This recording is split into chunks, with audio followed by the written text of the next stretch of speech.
नमस्कार दोस्तों, welcome back to JD education. आशा करती हूँ आप सब बहुत अच्छे होंगे और अच्छे से अपने प्रिपरेशन कर रहे होंगे। सो गाइस, आज हम लोग प्रोफेसर राजेंद्र सिंह, जिसको कि शॉर्ट फॉर्म में रज्जू भैया यूनिवर्सिटी के नाम से जानते हैं, आपके प्रयागराज में स्थित है, के बीएड सेकंड सेमेस्टर के थर्ड पेपर के एक नया लेक्चर की शुरुआत करने जा रहे हैं। तो गाइस, अभी आप चैनल पर अगर फर्स्ट टाइम आए हैं ना, तो प्लीज़ ज़रूर से चैनल को सब्सक्राइब करके रखिएगा, क्योंकि आने वाले समय में बीएड से रिलेटेड जितनी भी इंफॉर्मेशन होंगी, जितने भी अपडेट्स होंगे, जितने भी क्लासेस एंड ऑल, हम पूरी कोशिश करेंगे कि हाँ, आप तक ईजिली पहुंचा पाएँ।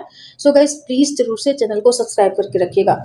एंड जिन्होंने सब्सक्राइब करके रखा है, फिर तो बहुत अच्छी बात है। फिर आप लोगों ने क्या करना है, बस चैनल पर विजिट करना है और आपको जिस भी टॉपिक को, जिस भी यूनिट को एंड जिस भी पेपर को कवर करना है ना, आप इजीली उस टॉपिक को सर्च करें and definitely you will get classes from channel. तो आपको चैनल के थ्रू क्लासेस मिल जाएंगी और हमने चारों पेपर की अलग अलग प्लेलिस्ट भी बना करके रखी है गाइस, तो आप इजीली उससे अपनी क्लासेस का एक्सेस कर सकते हैं। तो गाइस, आज का हमारा जो टॉपिक है, ये क्या है, ये आपका emotional development during childhood and adolescence है ना। तो अभी तक हमने जो देखा है ना, इसी से देखिए, जो आपका थर्ड पेपर है ना, बहुत इसका जो सिलेबस है बहुत ही छोटा है। बस वही इमोशनल डेवलपमेंट, मेंटल डेवलपमेंट है ना, social development, physical development, language development, concept formation, तो यही सारे टॉपिक्स है। तो हमने सारी वीडियोस बनाई है, बस हाँ, ये वीडियोस थोड़ी सी लंबी है क्योंकि हमने प्रॉपर एक्सप्लेनेशन किया है। तो आपको क्या करना है, सिंपली चैनल पर विजिट करके और सारे चैनल्स, सारी क्लासेस को अच्छे से रिवाइज करके ही जाना है। डेफिनेटली आप अच्छे से अपनी मार्क्स गेन कर सकते हैं। इसका क्या है कि बाल्या एवं किशोरा अवस्था में भावनात्मक विकास, वही कि हम अपनी इमोशंस को कैसे ये धीरे धीरे डेवलप हो पाती है, हमें कहाँ पे प्रेजेंट करना है, कहाँ पे नहीं, ये सारी चीज़ें तो हम इसके थ्रू सीखते हैं। आइए हम लोग अपने लेक्चर की शुरुआत करते हैं। बट लेक्चर स्टार्ट करने से पहले want to say thank you all guys, because ना you guys supporting too much है ना। Thanks for your love, for your support. ऐसे हम लोग एक दूसरे का सपोर्ट करते रहेंगे और आगे भी बढ़ते रहेंगे। Let's learn together and enjoy learning. आइए शुरुआत करते हैं। बट लेक्चर स्टार्ट करने से पहले आप लोगों को एक अपडेट देनी है। वो अपडेट क्या है, मैं आपको जरा सा बता देती हूँ। हमारा जो इसका किसका जो बीएड का एंट्रेंस एग्जाम का फॉर्म है, वो आउट हो चुका है। If you guys want to कि आप यूपी से बीएड करना चाहते हैं, जिस भी स्टेट से हैं, है ना, जिस भी डिस्ट्रिक्ट से हैं, और अगर आपको हमारे थ्रू एडमिशन लेना है ना, अगर आप हमसे जुड़ के हमारे साथ अपनी लर्निंग को एंजॉय करना चाहते हैं, जो बीएड वाली जर्नी है इसको कंप्लीट करना चाहते हैं, you most welcome, please come and join us. आप आइए और आपका बहुत बहुत स्वागत है। तो बिल्कुल आपके लिए अपडेट है। ये अपडेट क्या है कि फर्स्ट ऑफ ऑल आपको यूट्यूब चैनल हमारा, जो हमारा आपका हम सबका है, इसको आपको सब्सक्राइब करके रखिएगा।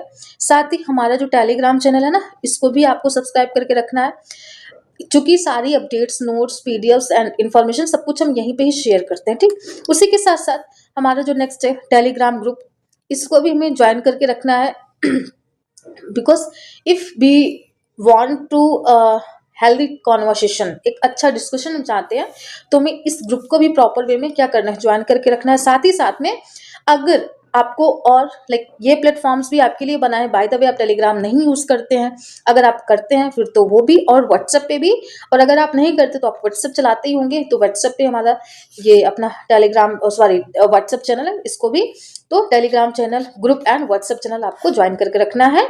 और उसी के साथ साथ अगर आपको रिलायबिलिटी चाहिए, मीन्स कि हाँ, हम उसके लायक है कि नहीं है, क्या है क्या नहीं है, तो बिल्कुल हम आपका मोस्ट वेलकम करते हैं। आप आइए, ऑफिस विजिट करिए। हमने यहाँ पर अपने ऑफिस का एड्रेस भी दे रखा है, तो जवाहरलाल नेहरू रोड, अलोपी चुंगी चौराहा, अलोपी बाग, प्रयागराज में है। तो आप आइए, आप हमसे मिलिए और अपनी सारी भी क्वेरीज, सारी भी इंफॉर्मेशन, सारी भी अपडेट्स यहाँ से लेके जाइए। आप दिए हुए नंबर पे हमसे कांटेक्ट करके बात कर सकते हैं। अगर बाय द वे आपके पास टाइम नहीं है, आप नहीं आ सकते हैं, डजेंट मैटर, आप हमसे कॉल पे भी बात कर सकते हैं ना। तो 9919599066 एंड वन मोर नंबर, एक और हमने कॉन्टैक्ट नंबर अपना दे रखा है, बाय द वे इस पे ना लगे तो आप इस पे ट्राई करिएगा, 8090656656 है ना। तो इस दिए हुए नंबर पे आप हमसे कॉल करके बात कर सकते हैं। So God bless you all and happy journey, best wishes. इसी पॉजिटिव अफर्मेशन के साथ हम लोग अपने लेक्चर की शुरुआत करते हैं। आइए देखते हैं। सबसे पहले हम लोग देखते हैं कि मीनिंग ऑफ इमोशनल डेवलपमेंट, यानी कि जो आपका भावनात्मक विकास होता है ना, इसका अर्थ सब ये देखो, इन जो कॉन्सेप्ट्स को हम कर रहे हैं ना, इसको हम चाइल्डहुड एंड एडोलेसेंस की एज के रिगार्डिंग कर रहे हैं, मतलब उससे रिलेटेड हम ये इसको कर रहे हैं। तो आइए इसको हम लोग देखते हैं। सबसे पहले emotional development refers to the growth of a child's ability to understand, express, control and manage emotions appropriately।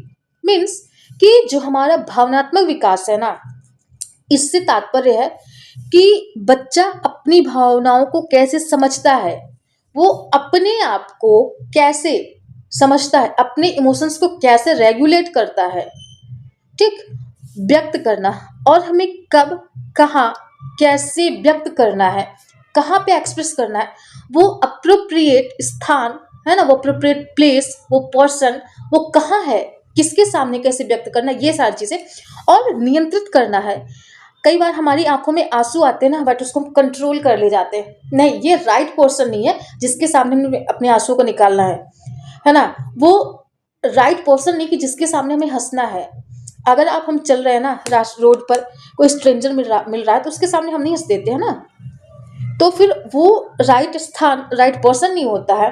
But अपने पेरेंट्स के साथ होते हैं, अपने सिबलिंग्स के साथ में होते हैं, अपने फ्रेंड के सामने, तो हम लोग खुल के अपने इमोशंस को रिप्रेजेंट कर पाते हैं। तो बिल्कुल हमें कंट्रोल होता है, हमें व्यक्त करने का भी अनुभव होता है, कहाँ पे करना है कहाँ पे नहीं, और हम अपनी भावनाओं को समझ लेते हैं। कई बार हमें हंसी आती है ना, तो हम उसको छुपा ले जाते हैं और फिर एक दूसरे रूम में जाकर के हम खुल के हंस लेते हैं, फिर सामने आते हैं।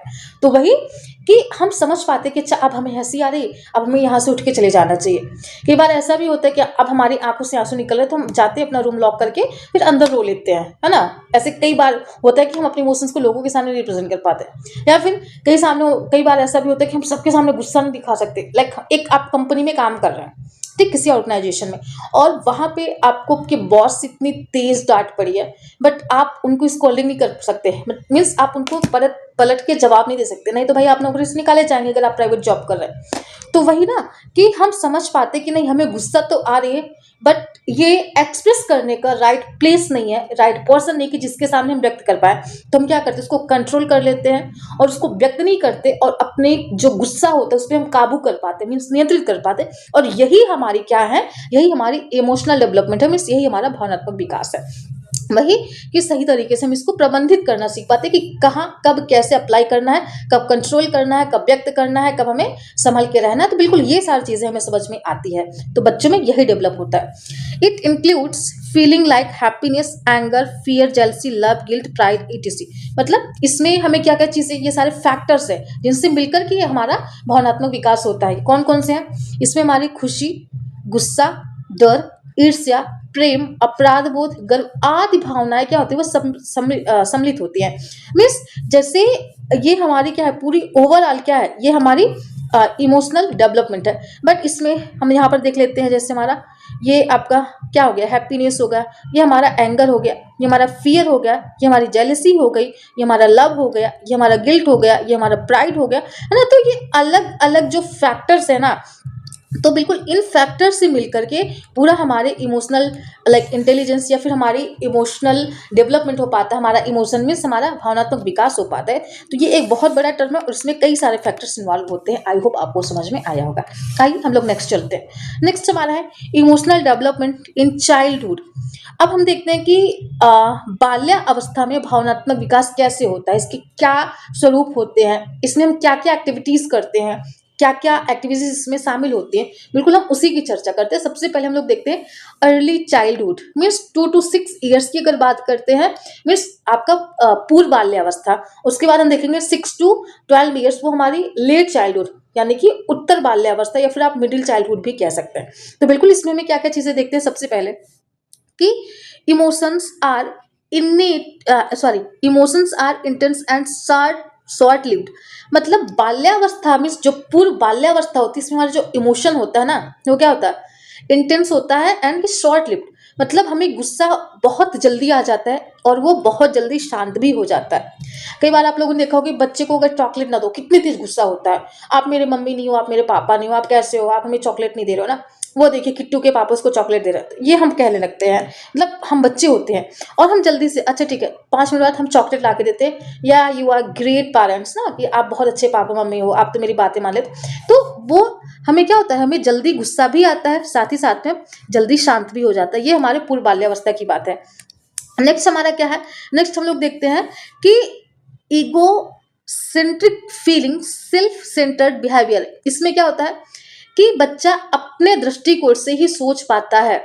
जैसे जैसे आपने जीन पियाजे की थ्योरी पढ़ी होगी, तो उसमें एक उन्होंने कॉन्सेप्ट दिया, एग्जैक्ट मुझे वो कॉन्सेप्ट नहीं याद आ रहा है, या फिर थ्योरी ऑफ माइंड, शायद शायद वो इनके नहीं किसी और की थ्योरी है शायद, अगर मैं श्योर हूँ, फिलहाल रहने देते, इसको एग्जाम्पल नहीं देते, बस ऐसे मैं समझा देती हूँ कि बच्चे को लगता है कि जो मैं सोच रहा हूँ ना, उसी दृष्टिकोण से, उसी नजरिए से हमारे पेरेंट्स भी सोचते हैं, उसी नजरिए से हमारे सिबलिंग्स भी सोचते हैं, उसी नजरिए से सोसाइटी भी। मतलब बच्चे को अगर लगता है कि चॉकलेट खाना अच्छी बात है, तो वो सोचता है कि नहीं, पेरेंट्स को भी अच्छा लगेगा और वो हमारे सिबलिंग्स को भी अच्छा लगेगा, है ना। तो वो अपने ही दृष्टिकोण से क्या देखता है और सोचता है। फिर अगला हम लोग देखते हैं, नेक्स्ट हमारा जो है वो क्या है कि fear of darkness, strangers and animals. इसमें क्या होता है कि जो बच्चा होता है ना, वो डार्कनेस मीन्स अंधेरे से, अजनबियों से और एनिमल से। कई बार हम बच्चों को डराते हैं ना कि ये भालू आ गया, अब आपको काट लेगा, तो बच्चा डर के पीछे जाता है, माँ की गोद में छिप जाता है। या फिर अंधेरे में अगर कह दो बाबू जाओ ले आओ, ये चॉकलेट लेके आओ, सॉरी ये पानी है आप लेके आओ, बोलेगा नहीं वहां पर अंधेरा है, वहां पर कुछ होगा, मेरे को काट लेगा। तो बच्चे अंधेरे में जाने से डरते हैं, है ना। तो इनकी क्या भावना यहाँ पर, डर होता है, फियर होता है, इस इमोशन का हम बात कर रहे हैं। फिर स्ट्रेंजर्स, कई बार बच्चे ना जो स्ट्रेंजर्स आते हैं ना, उनके सामने वो नहीं जाना चाहते, उनसे वो डरते हैं। फिर नेक्स्ट हमारा क्या है, नेक्स्ट हमारा जो है वो emotional expression through crying, shouting and smiling. मतलब यहाँ पर जो बच्चा होता है वो अपनी भावनाओं को कैसे व्यक्त करता है, वो रोकर, चिल्लाकर या मुस्कुराकर। कई बार जब उसको चॉकलेट या फिर उसके मनपसंद के कपड़े अगर आप उसको नहीं पहनाओ ना बच्चे को, तो वो रोने लगता है, नहीं मुझे यही टी शर्ट पहननी है। डजेंट मैटर वो कहाँ जा रहा है उसको क्या, नहीं मुझे यही टी शर्ट पहननी है, मुझे यही पहननी है। आप बोलो कि बेटा ये गंदी हो गई है, ये फट गई, नहीं मुझे यही।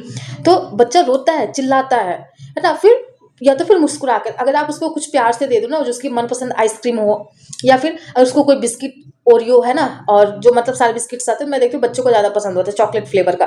तो नहीं, मुझे अगर वो मिले तो बच्चा मुस्कुरा देता है, वो कहीं ना कहीं बताता है कि नो, मतलब वो मुस्कुराते, इसका मतलब वो थैंक्स बोल रहा है आपको।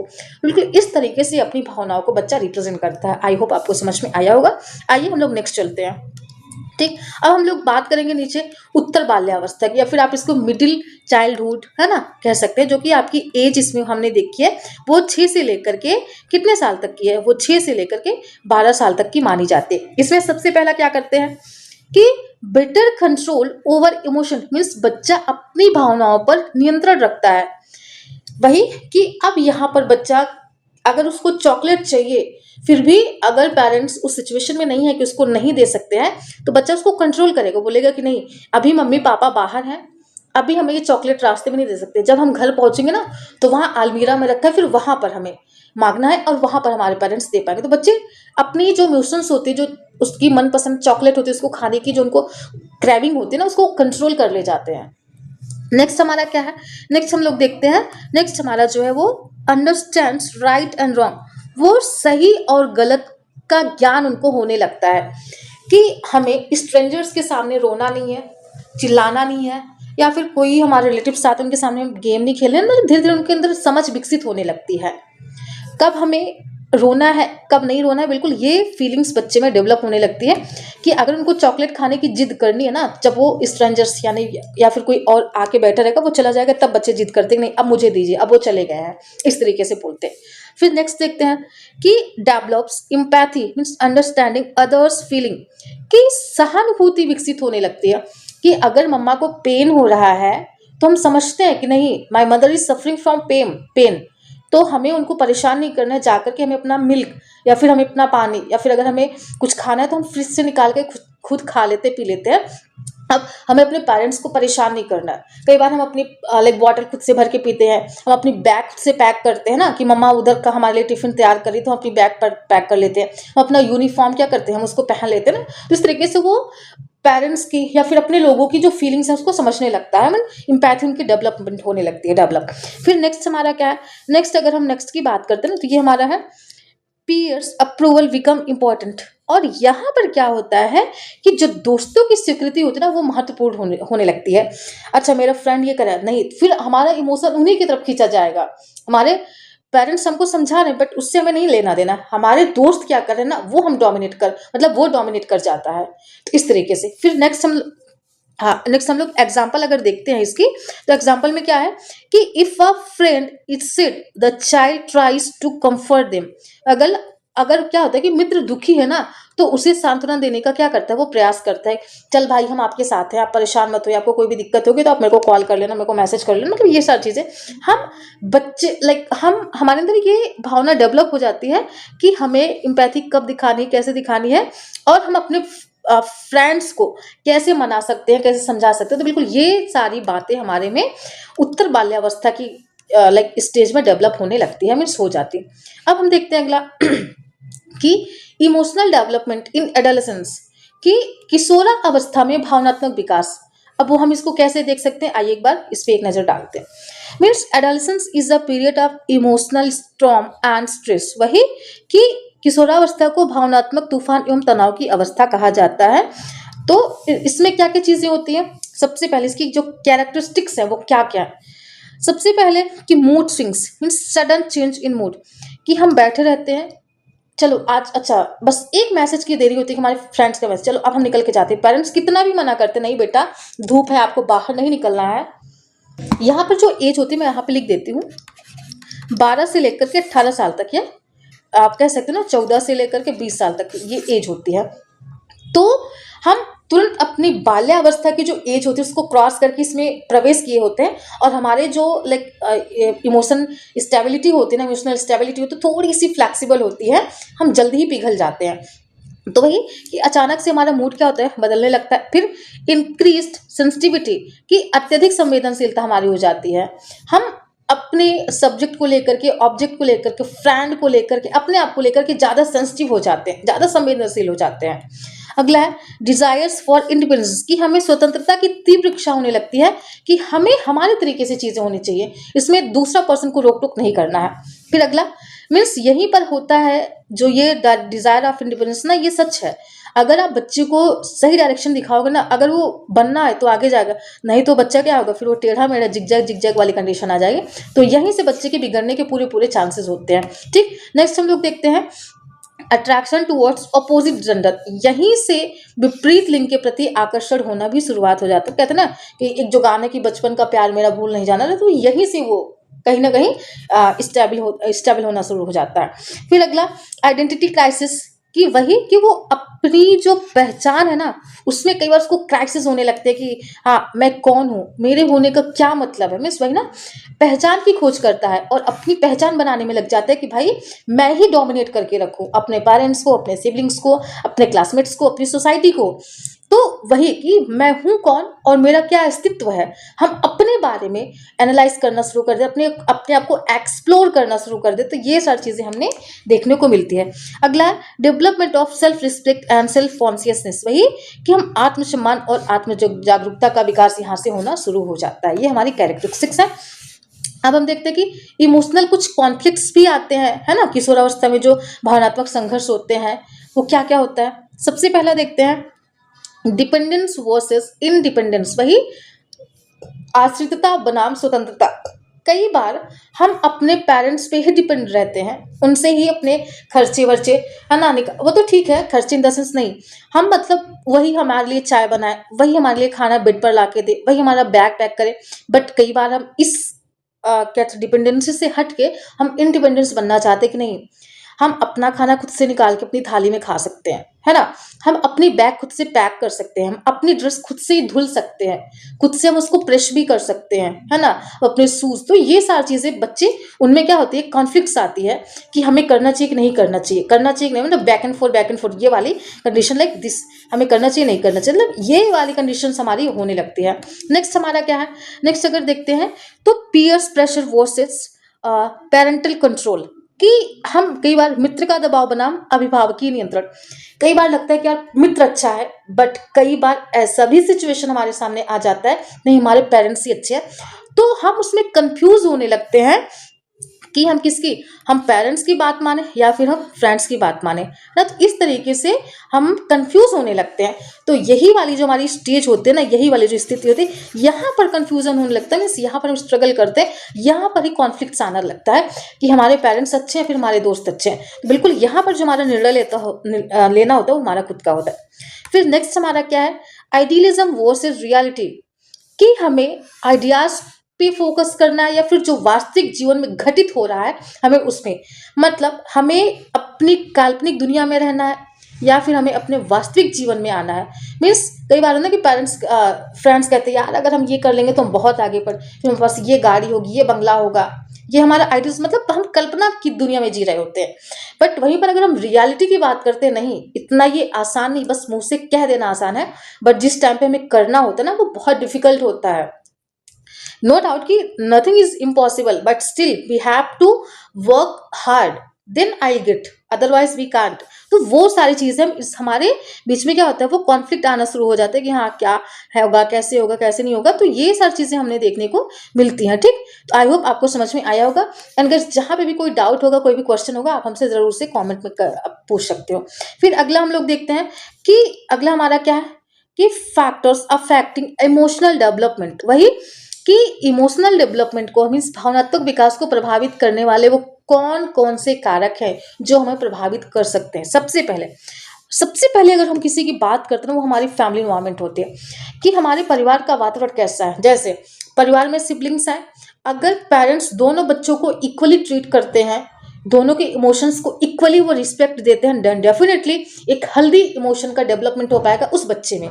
तो फैमिली का सपोर्ट कैसे है, हमारे सुख में, हमारे दुख में, हमारी गलतियों पे, हमारी अच्छाइयों पर हमें कैसे समझाते हैं, हमें कैसे ट्रीट करते हैं।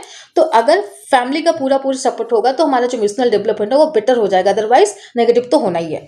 फिर अगला पेरेंटिंग स्टाइल, वही पालन पोषण की शैली कैसी है, पेरेंट्स हमें क्या अवॉइड करते हैं, क्या वो हमें इंपॉर्टेंस देते हैं कि नहीं देते। कई बार पेरेंट्स इग्नोर कर देते हैं कि अरे तुम तो बच्चा है, तुम क्या ही समझ पाओगे, है ना। लेकिन ऐसा नहीं है कि वो बच्चा है तो उसके अंदर समझदार नहीं है, हमें उनको भी सुनना चाहिए, हमें उनके इमोशंस को भी समझने की कोशिश करनी चाहिए। तो वही कि पेरेंटिंग हम बच्चों को कितने इंपॉर्टेंस दे पा रहे हैं, ये सारी चीजें। फिर स्कूल एटमॉस्फेयर, मीन्स विद्यालय का वातावरण कैसा है, क्या जो हमारे क्लासमेट्स हैं वो हमारा सपोर्ट कर रहे हैं या हमें इग्नोर कर रहे हैं या फिर वो हमें डिनाई कर रहे हैं, हमारे टीचर्स हमें कैसे ट्रीट कर रहे हैं ना, कि उनका सेंटर ऑफ पॉइंट जो कंसंट्रेशन का है वो हम बन पा रहे हैं कि नहीं। तो ये चीजें मैटर करती हैं। फिर media and social media, no doubt इसका तो भाई आज के टाइम पर ना इमोशनली हम डिटैच हो रहे हैं अपनी फैमिली से, अपने लोगों से, इवन अपने आप से भी। कई हम चिड़चिड़ा क्यों इतना महसूस करें, क्योंकि हम अपना ज्यादा से ज्यादा टाइम किसके साथ, मीडिया, सोशल मीडिया के साथ, है ना, मोबाइल पे, फोन पे, इन सब पे बिता रहे हैं। तो हम इमोशनली वीक होते जा रहे हैं। फिर अगला कल्चर एंड सोसाइटी, वही संस्कृति और समाज, हम जिस संस्कृति में पढ़ेंगे, पलेंगे, बढ़ेंगे, वैसी ही हमारी इमोशनल स्टेबिलिटी भी हो पाएगी।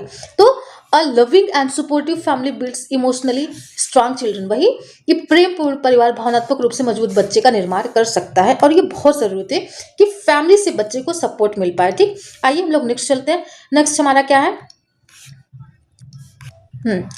Role of teacher and parents, किसमें, इमोशनल डेवलपमेंट में, कि भावनात्मक विकास में शिक्षक और अभिभावकों की क्या भूमिका होती है और क्या हो सकती है। आइए एक बार इसको देखते हैं। तो इसमें क्या है, सबसे पहला प्रोवाइड्स इमोशनल सिक्योरिटी, अगर हमारे पेरेंट्स, हमारे टीचर इमोशनली हमें सपोर्ट करते हैं तो इससे हमें भावनात्मक सुरक्षा प्रदान होती है और इसी तरीके का इमोशन हमारे अंदर भी डेवलप हो पाता है, फिर हम नेक्स्ट जनरेशन के लिए चीजें कर पाते हैं। फिर अगला इनकरेज ओपन कम्युनिकेशन, मीन्स खुला संवाद प्रोत्साहित करें, कि टीचर्स और पेरेंट्स की रिस्पॉन्सिबिलिटी होती है कि बच्चे को उनके इमोशन को रिप्रेजेंट करने का मौका उन्हें मिलना चाहिए।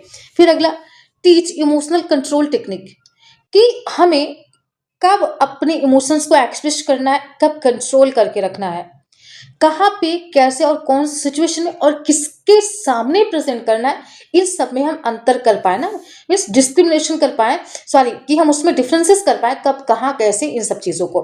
फिर अगला अवॉइड हार्श पनिशमेंट, हमेशा ये पेरेंट्स और टीचर को इसको अवॉइड करके रखना चाहिए कि बच्चे को इतना ज़्यादा, इतना हार्श पनिशमेंट नहीं कर देना चाहिए कि वो इमोशनली ना बहुत स्ट्रांग हो जाए, इन द सेंस कि बहुत, अगर कई बार होता है ना कि बच्चे इतने ज़्यादा उनको पनिश किया जाता है तो वो उनके अंदर इन्फीरियॉरिटी कॉम्प्लेक्स डेवलप हो जाते हैं, हीन भावना, कि हम कुछ भी कर ले हमें मार तो खाना है, हम कुछ भी कर ले हमें नेगलेक्ट किया जाएगा हमारी फैमिली में।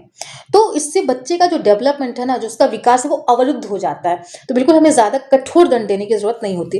फिर अप्रोप्रिएट अचीवमेंट्स मीन्स उपलब्धियों की सराहना करें। अगर आज बच्चे ने 10 में 5 पाया है तो क्या हुआ, हमें कहना चाहिए well done, you are doing great, but still you should try to improve.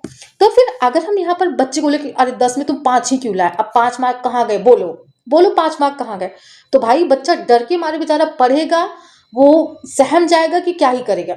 तो जब आप बोलो कोई बात नहीं, आज आपने 5 लाया है ना, कल के टेस्ट में मीन्स आप जब नेक्स्ट टेस्ट होगा तो आप 10 में से 7 ले आना, तो बच्चा इसके लिए फिर ट्राई करेगा ना। तो वही कि आपको उसकी छोटी छोटी उपलब्धियां पर उसकी सराहना करनी चाहिए। जब छोटे बच्चे को डेली रूटीन सिखाना होता है तो हमें क्या करना है कि बच्चे को सबसे पहले सुबह सो के उठने वाली जो आदत है ना, उस पर हमें क्लैपिंग करनी चाहिए, यस गुड, है ना। फिर नेक्स्ट हमें क्या करना है कि आप जब जाएंगे तो आपको क्या करना है, आपको फर्स्ट ऑफ ऑल फ्रेश होना है, इस पे क्लैपिंग, यस गुड बॉय आपने। अच्छा फिर हमें ये ब्रश के लिए है ना कि आपने अच्छा टूथपेस्ट करना, तो फिर यहाँ पे भी हमें क्लैपिंग करनी चाहिए। फिर आपको क्या करना चाहिए, आपको ब्रेकफास्ट करना चाहिए, है ना। तो इस तरीके से मतलब उसके छोटे छोटे स्टेप पे क्या करना चाहिए, उसकी हमें सराहना करनी चाहिए, क्लैपिंग करनी चाहिए, चॉकलेट देनी चाहिए। तो इससे क्या होगा कि बच्चे अच्छे से अपने इमोशंस को डेवलप कर पाएंगे। तो ये इस टीचर और पेरेंट्स की भूमिका होती है, सबसे पहले पेरेंट्स की, उसके बाद टीचर्स की।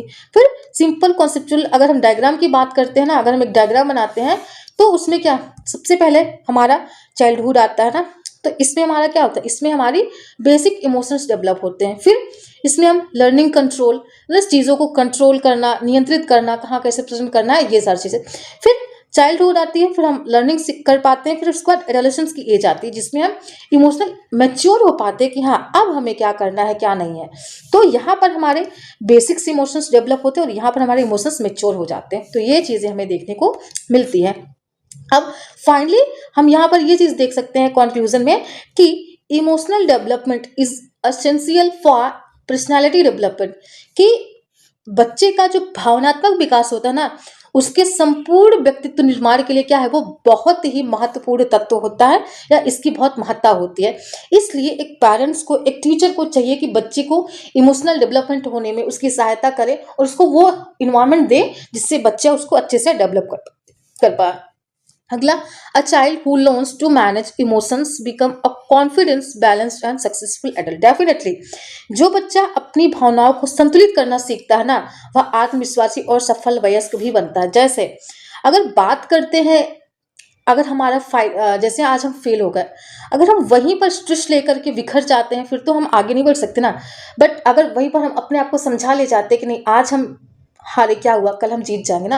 अगर हारने का उतना ही चांस है तो जीतने का भी तो उतना ही चांस है ना, क्योंकि बोथ आर प्रिडिक्टिव, दोनों ही प्रिडिक्टिव हैं। अब कुछ भी हो सकता है तो हमें ट्राई करना चाहिए, हम गेन करें और अच्छा सीख पाए। तो इस तरीके से हमें अपनी भावनाओं को संतुलित करना सीखना होता है। उसमें हमारे पेरेंट्स, हमारे टीचर्स, हम खुद, उसमें हमारा बहुत बड़ा रोल होता है और इसके थ्रू हमारा आत्मविश्वास बढ़ता है और हम एक सफल एडल्ट, लाइक एक सक्सेस एडल्टहुड की कैटेगरी में आ पाते हैं। फिर हमारा एडल्टहुड का विकास हो पाता है, एक अच्छे वयस्क की हमारी पहचान मिल पाती है। तो गाइस ये रहा आप आज का lecture and thanks for watching. I hope आपको क्लास पसंद आएगी। अगर आपको पसंद आए तो डेफिनेटली एक लाइक करिएगा, कमेंट करिएगा, शेयर भी करिएगा, साथ में चैनल को सब्सक्राइब करके रखिएगा और ये बेल आइकन है ना, इसको भी प्रेस कर दीजिएगा तो आपको सारी अपडेट्स सबसे पहले आप तक पहुंच पाएगी। सो गाइस ये रहा आज का lecture, means it's all about for today and we will meet in next video. तब तक के लिए अपना ध्यान रखिएगा। Thank you so much guys, thank you so much, lots of love, God bless you all, stay blessed and stay healthy.